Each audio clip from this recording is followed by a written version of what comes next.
Ministry of Home Affairs. O my people, listen to my instructions.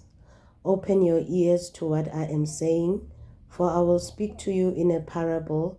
I will teach you hidden lessons from our past, stories we have heard and known, stories our ancestors handed down to us. We will not hide these truths from our children. We will tell the next generation about the glorious deeds of the Lord, about his power and his mighty wonders. For he issued his laws to Jacob, he gave his instructions to Israel. He commanded our ancestors to teach them to their children, so the next generation might know them, even the children not yet born. And they in turn will teach their own children. So each generation should set its hope anew on God, not forgetting his glorious miracles and obeying his commands. Then they will not be like their ancestors, stubborn, rebellious, and unfaithful, refusing to give their hearts to God. The warriors of Ephraim, though armed with bows, turned their backs and fled on the day of battle. They did not keep God's covenant and refused to live by his instructions. They forgot what he had done, the great wonders he had shown them, the miracles he did for their ancestors on the plain of Zon in the land of Egypt. For he divided the sea and led them through, making the water stand up like walls. In the daytime he led them by a cloud, and all night by a pillar of fire. He split open the rocks in the wilderness to give them water as from a gushing spring. He made streams pour from the rock, making the waters flow down like a river. Yet they kept on sinning against him, rebelling against the Most High in the desert. They stubbornly tested God in their hearts, demanding the foods they craved. They even spoke against God himself, saying, God can't give us food in the wilderness. Yes, he can strike a rock so water gushes out, but he can't give his people bread and meat. When the Lord heard them, he was furious. The fire of his wrath burned against Jacob. Yes, his anger rose against Israel, for they did not believe God or trust him to care for them. But he commanded the skies to open. He opened the doors of heaven. He rained down manna for them to eat. He gave them bread from heaven. They ate the food of angels. God gave them all they could hold. He released the east wind in the heavens and guided the south wind by his mighty power. He rained down meat as thick as dust, birds as plentiful as the sand on the seashore. He caused the birds to fall within their camp and all around their tents.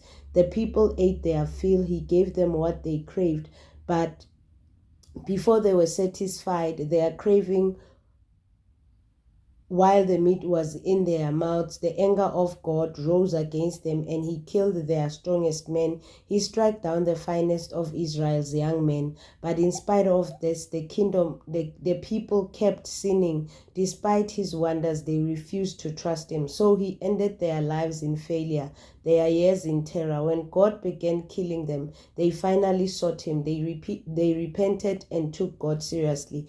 Then they remembered that God was their rock, that God Most High was their Redeemer. But all they gave him was lip service. They lied to him with their tongues. Their hearts were not loyal to him. They did not keep his covenant. Yet he was merciful and forgave their sins and did not destroy them all. Many times he held back his anger and did not unleash his fury, for he remembered that they were merely mortal, gone like a breath of wind that never returns. Oh, how often they rebelled against him in the wilderness and grieved his heart in that dry wasteland. Again and again they tested God's patience and provoked the Holy One of Israel. They did not remember his power and how he rescued them from their enemies. They did not remember his miraculous signs in Egypt, his wonders on the plain of Zon, for he turned their rivers into blood, so no one could drink from the streams. He sent vast swarms of flies to consume them and hordes of frogs to ruin them. He gave their crops to caterpillars. Their harvest was consumed by locusts. He destroyed their grapevines with hail and shattered their sky-moved figs with lead. He abandoned their cattle to the hail, their livestock to bolts of lightning. He loosened on them his fierce anger, all his fury, rage, and hostility. He dispatched against them a band of destroying angels. He turned his anger against them. He did not spare the Egyptians' lives, but ravaged them with the plague. He killed the oldest son in each Egyptian family, the flower of youth throughout the land of Egypt. But he led his own people like a flock of sheep, guiding them safely through the wilderness. He kept them safe so they were not afraid, but the sea covered their enemies. He brought them to the border of his holy land, to this land of hills he had won for them. He drove out the nations before them. He gave them their inheritance by lot. He settled the tribes of Israel into their homes, but they kept testing and rebelling against God Most High. They did not obey his laws. They turned back and were as faithless as their parents. They were as undependable as a crooked bow. They angered God by building shrines to other gods. They made him jealous with their idols.